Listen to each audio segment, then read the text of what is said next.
I remember this small grocery store in Idaho. Nothing fancy, just a simple place with wooden floors that creaked when you walked in. The owner, old Mr. Peterson, fascinated me. Every morning, he'd put on his pressed white shirt, adjust his tie in the foggy mirror behind the counter, and straighten up like he was running the finest establishment on Fifth Avenue. Now folks used to chuckle. Why is he dressing up to sell milk and bread? They'd say, but here's what got me thinking, Mr. Peterson wasn't dressing for the store he had. He was dressing for the store he was going to have. And sure enough, 20 years later, that little corner store became the biggest supermarket chain in 3 states. Something profound happens when you look in the mirror. Most people see what is the current circumstances, the present situation. But winners see what could be. They don't wait for success to start acting successful. They understand what I call the mirror principle. You become what you see yourself being long before the world catches up to your vision. Mr. Peterson taught me something extraordinary. Success isn't about waiting for your circumstances to change before you change. It's about changing yourself first and then watching as your circumstances race to catch up with your new identity. He didn't wait to become successful to act successful. He acted successful to become successful. And that's exactly what we need to understand about this game of life and success. The simple truth is, the outside world is nothing but a reflection of your inside world.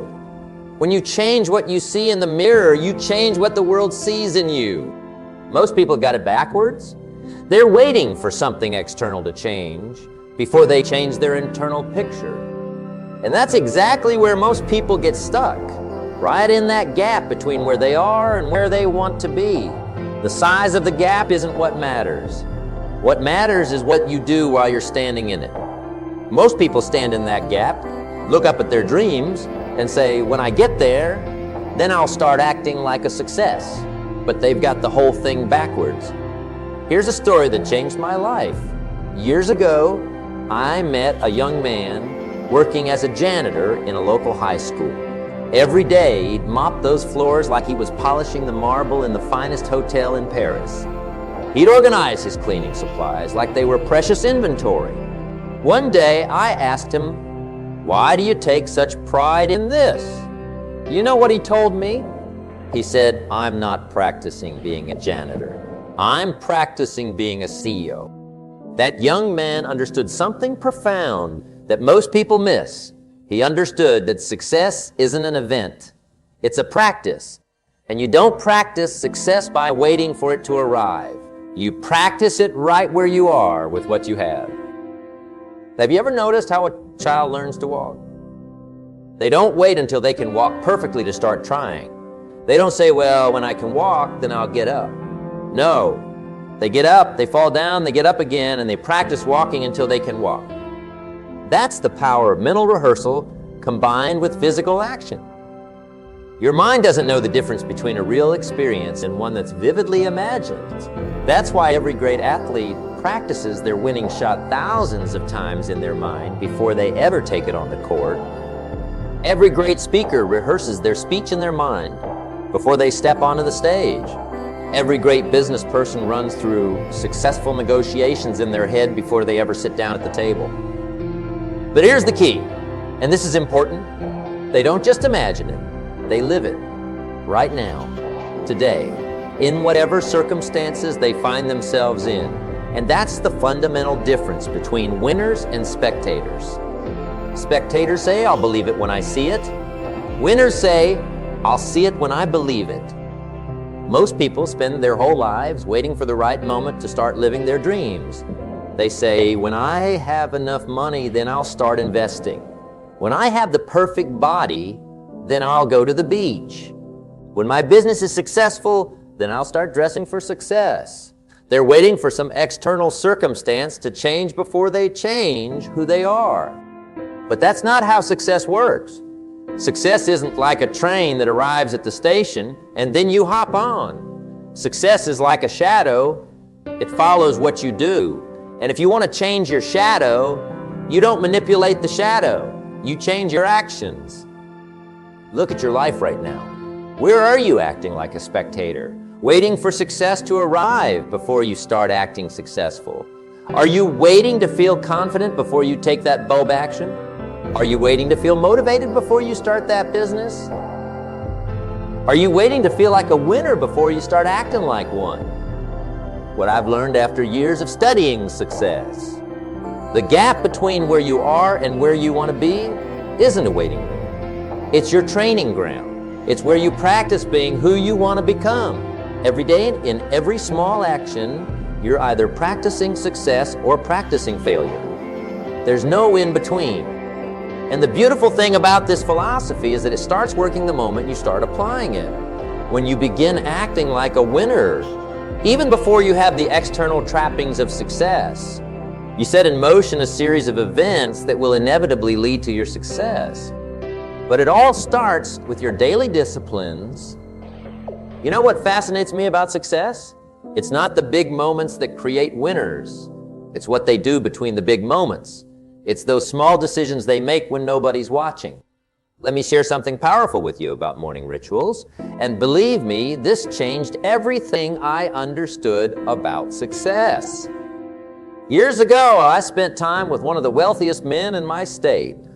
I expected to learn about sophisticated business strategies, complex investment theories. But you know what he wanted to show me first? His morning routine? He said, if you want to know why I'm successful, don't study my business. Study my first hour of the day. He would wake up at 5 a.m., not because he had to, but because he chose to. The first hour of your morning is like the first dollar of your paycheck, he told me.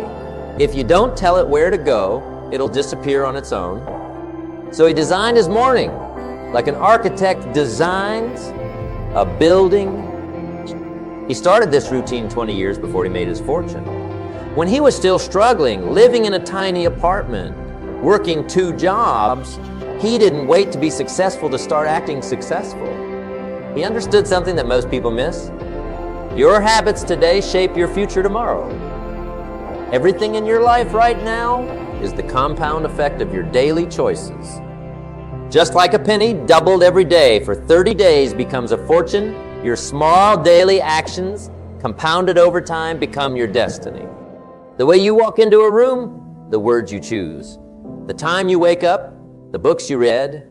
These seemingly insignificant choices are actually the foundation stones of your success. I met a young woman once who wanted to become a successful executive. She was working in the mailroom of a large corporation. Every day, she would dress like the CEO she wanted to become. Not expensive clothes, she couldn't afford those yet, but pressed, professional, perfect. Her colleagues would laugh. Who are you trying to impress in the mailroom? But she understood something they didn't. She wasn't dressing for the job she had. She was dressing for the job she was preparing to have. 5 years later, guess who became the youngest division manager in that company's history? The same woman who understood that success leaves clues, and winners pick up those clues in their daily disciplines.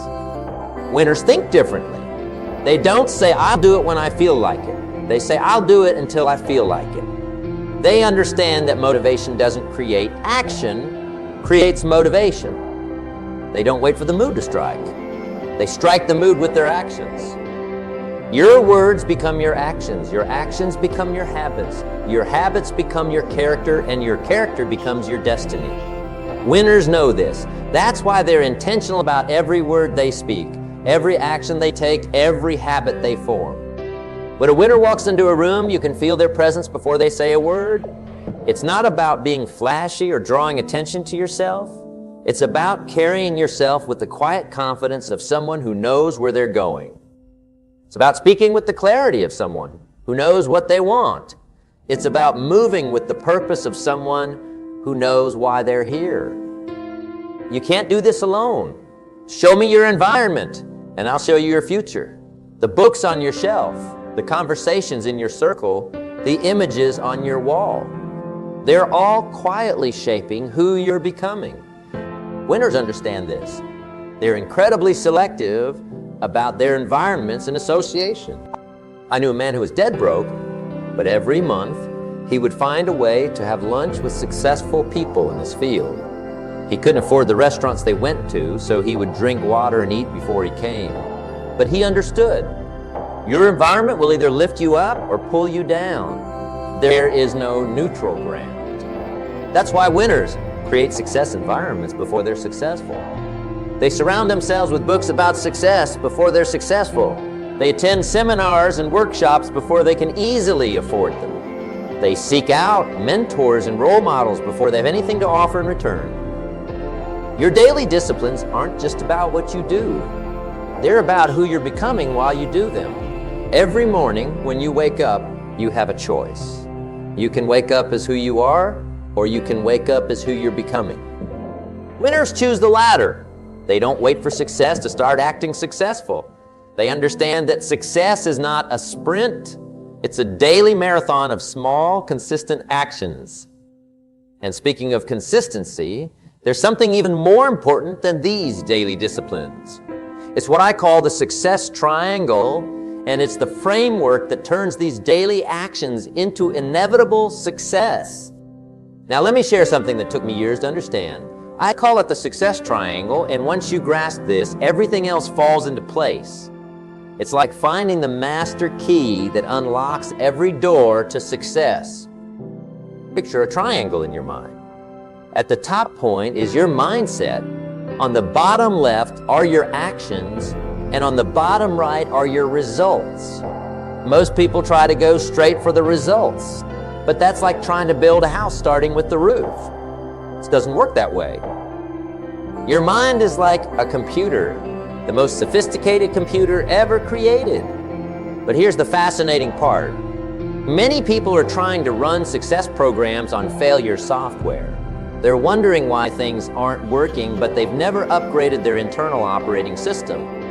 I remember talking to a farmer once. He told me something profound about harvest time. He said, "You know what's interesting about farming? The size of your harvest is determined long before you ever see the crops. It's determined by how you prepare the soil, what seeds you plant, and how you tend to them daily. That's exactly how your mindset works.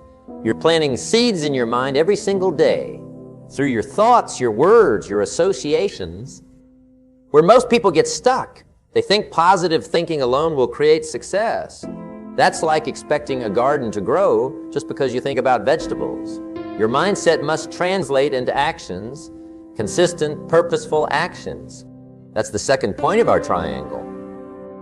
I knew a young man who understood this perfectly.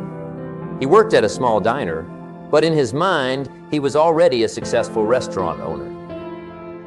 Now, most people would just dream about it, but not him. Every single day, he would show up early to study the restaurant's operations. He would read books about restaurant management during his breaks. He would practice creating recipes at home. He was taking massive action while others were just dreaming. Your actions are the physical manifestation of your mindset. They're how you vote for your future with your feet, not just your thoughts. But here's the key. Your actions must be consistent with your mindset. If you think like a winner, but act like a spectator, you're programming confusion into your success computer. Results. And this is where most people get discouraged. They don't understand what I call the delayed harvest principle. Just like that farmer doesn't plant seeds and come back the next day expecting a full harvest, you can't expect immediate results from your actions. There's a season for planting and a season for harvesting.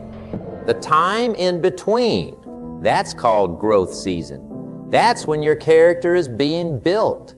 That's when your persistence is being tested. That's when most people quit. Right before their breakthrough. What makes the success triangle so powerful? Your mindset influences your actions. Your actions create your results, and your results reinforce your mindset. It's a continuous cycle of growth and improvement. When you understand this, you stop being discouraged by temporary setbacks, because you know that as long as you're maintaining the right mindset and taking the right actions, the results are inevitable. They might be delayed, but they cannot be denied. Every successful person you admire had to go through this same process. They had to align their mindset with their actions, and they had to persist until the results showed up. They didn't become successful and then start thinking and acting like a success. They thought and acted like a success until they became successful. And that brings us to something crucial, the price tag of success. Because everything worthwhile has a price, and understanding this price is what separates the dreamers from the achievers. Everything has a price tag. Right now in this room, you're paying a price. Whether you're paying the price of discipline or paying the price of regret, you're paying a price. But here's the fascinating part. The price of success is always less than the price of failure. Always. Let me tell you about two brothers I once knew. Same family, same opportunities, same starting point. One brother would wake up at 5 a.m. to read and study before work. The other would stay up late watching television and sleep in until the last possible minute. The first brother would invest in books and seminars, while the second spent his money on entertainment. Life's too short, he'd say. You need to enjoy yourself. 20 years later, one brother owns 3 successful companies. The other, still working the same job, still complaining about how life isn't fair. Now, here's what most people miss. They were both paying a price. One was paying the price of discipline. The other was paying the price of regret. But here's the key difference. The pain of discipline weighs ounces, while the pain of regret weighs tons. Most people want to negotiate the price of success. They look at the menu of life and say, I'd like the success, but could you remove the sacrifice?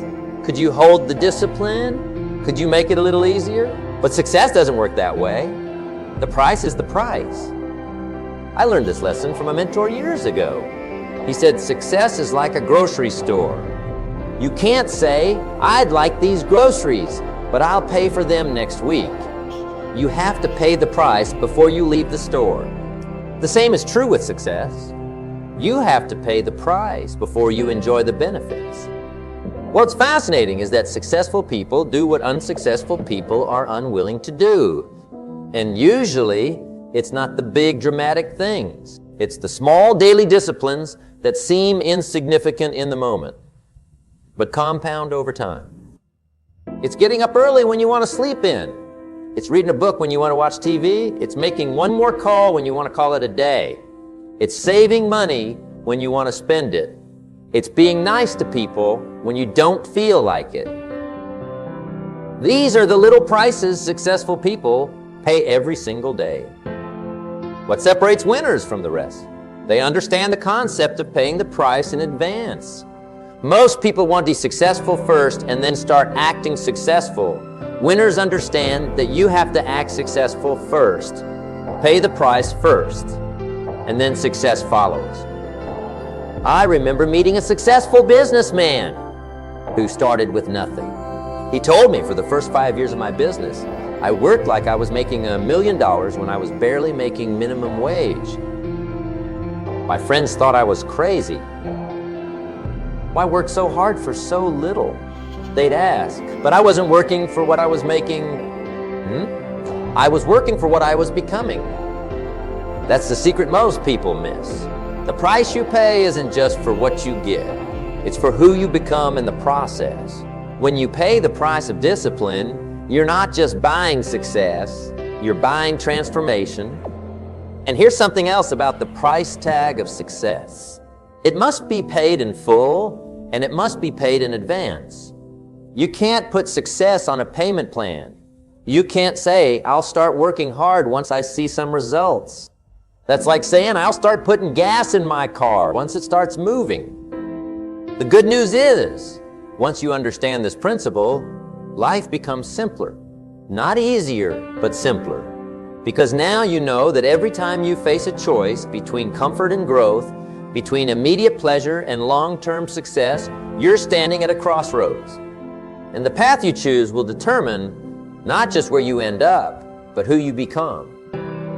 Creating an environment that supports paying these prices, because your environment will either support your success or sabotage. I want to tell you something crucial about success that most people never figure out. Your environment is either lifting you up or pulling you down. There's no neutral ground. It's like gravity. It's always working, whether you think about it or not. Let me share a personal story that changed my entire perspective. Years ago, I visited the home of a very successful friend. What struck me wasn't his beautiful house or his fancy car in the driveway. It was his library. One entire wall was filled with books, dog-eared, marked up, studied books. I asked him, "Have you read all these?" He smiled and said something I'll never forget. "These books aren't my library. They're my bank account." Every successful person I've ever met has a success library. Not just a collection of books, but a personal gold mine of knowledge that they return to again and again. They understand that one idea, one strategy, one insight can change everything. While others spend their evenings with mindless entertainment, winners are building their success libraries. But here's something even more important than the books you read. It's the people you spend time with. Your associations are like elevators. They'll either take you up or bring you down. Show me your friends and I'll show you your future. It's that simple. I remember meeting a young entrepreneur who made it his mission to never be the smartest person in the room. Every month, he would find ways to spend time with people more successful than him. Sometimes he'd offer to buy them lunch.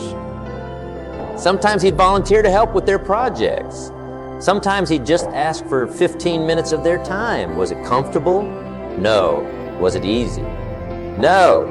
But he understood that your life moves in the direction of your strongest association. Accountability structures, because this is where most people's dreams go to die. They have great intentions, but no one to hold them accountable. It's like trying to lift weights without a spotter. You'll never push yourself to your true potential. I knew a woman who wanted to start a business but kept procrastinating. One day she did something remarkable. She gave her best friend $1,000 and said, "If I haven't taken these specific actions by next month, donate this money to a cause I have." Guess what? She took those actions in 2 weeks. That's the power of accountability. When you create structures that make it more painful to stay the same than to change, you'll change. But perhaps the most powerful element of your success environment is mentorship. You see, success leaves clues. Every successful person is like a living library of what works and what doesn't. Why stumble around in the dark when someone else has already found the light switch? I remember asking a mentor once, "How can I repay you for all this guidance?" His response floored me. He said, "Don't repay me, pass it on. The only way to keep what you've learned is to give it away." That's when I understood that mentorship isn't just about getting help. It's about becoming someone who can help others. The fascinating thing about modeling successful people is that you don't just adopt their strategies. You begin to adopt their thinking patterns. When you spend time with someone who thinks differently about money, about opportunity, about life, it changes you. Their success beliefs become your success beliefs. You don't have to wait for success to start creating this environment. Start building your success library today, even if it's just one book. Start seeking out successful associations today, even if it's just one person. Start creating accountability structures today, even if it's just with one friend. Start finding mentors today, even if it's through books and recordings. Your environment will shape you whether you shape it or not. The only question is, will it shape you by design or by default? Will it lift you up or pull you down? The choice is yours, but you must make it consciously, deliberately today. And speaking of today, let me share with you why this very moment is the most crucial moment in your journey to success. As we're wrapping up our time together, I'm reminded of Mr. Peterson. Remember him, that grocery store owner I told you about at the beginning. But there's something about his story I haven't shared with you yet. Something that brings everything we've talked about full circle. Years after he'd built his supermarket empire, I asked him, "When did you know you would succeed?" His answer wasn't what I expected. He said, "The day I stopped waiting to be successful to act successful." The day I realized that success wasn't something I had to chase. It was something I had to become. And that's really what we've been talking about all along, isn't it? Whether it's the daily disciplines, the success triangle, paying the price in advance, or creating your success environment, it all comes down to one fundamental truth. Success isn't an event, it's an identity. It's not something you pursue, it's someone you become. Look around this room right now. Every single person here has a choice to make. Not tomorrow, not next week, not when the conditions are perfect, but right now. You can either continue waiting for success to make you successful, or you can start acting like the success you intend to become. The human mind can't tell the difference between what's real and what's vividly imagined. When you start acting like a winner, your mind begins to create evidence to support that identity. And this is crucial. You have to start before you see the evidence. You have to become it before you see it. Let me share one final story with you. Last week, I met a young man who'd been through my seminar 5 years ago. He came up to me with tears in his eyes. He said, "I want to show you something." He pulled out an old, worn piece of paper from his wallet. He'd written his goals from that seminar. But what struck me wasn't the goals. It was how he'd signed the paper. Under his goals, he'd signed his name and added CEO after it. At the time, he was a janitor. Today, he's the CEO of his own company. When I asked him what made the difference, he said, "I didn't wait to become a CEO to start thinking like one, acting like one, studying like one. I became one in my mind first. In reality, had no choice but to catch up." That's what I'm challenging you to do today. Not tomorrow, not next week, not when you feel ready. Today, start acting like the success you want to become. Dress like it, think like it, speak like it. Move like it, study like it. If you're a salesperson, start acting like the top producer you want to become. If you're an entrepreneur, start acting like the successful business owner you want to become. If you're a student, start acting like the distinguished graduate you want to become.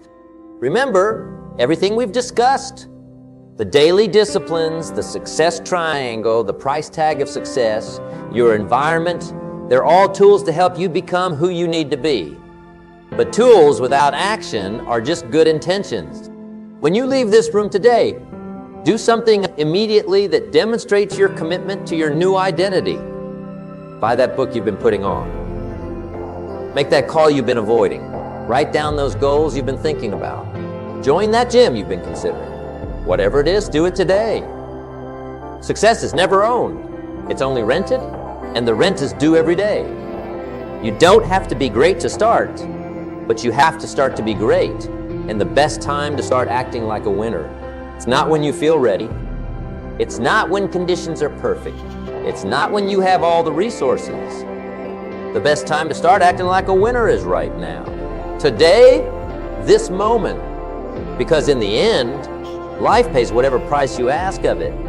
Ask for a little, you'll get a little. Ask for a lot, you'll get a lot. But whatever you ask for, you must first become the person worthy of receiving it. So I'll ask you one final time. Are you ready to stop waiting for success to make you successful? Are you ready to become the person you were meant to be? Your future is waiting, and it's waiting for the person you decide to become today. Thank you. And remember, success is not something you pursue. Success is something you attract by the person you become.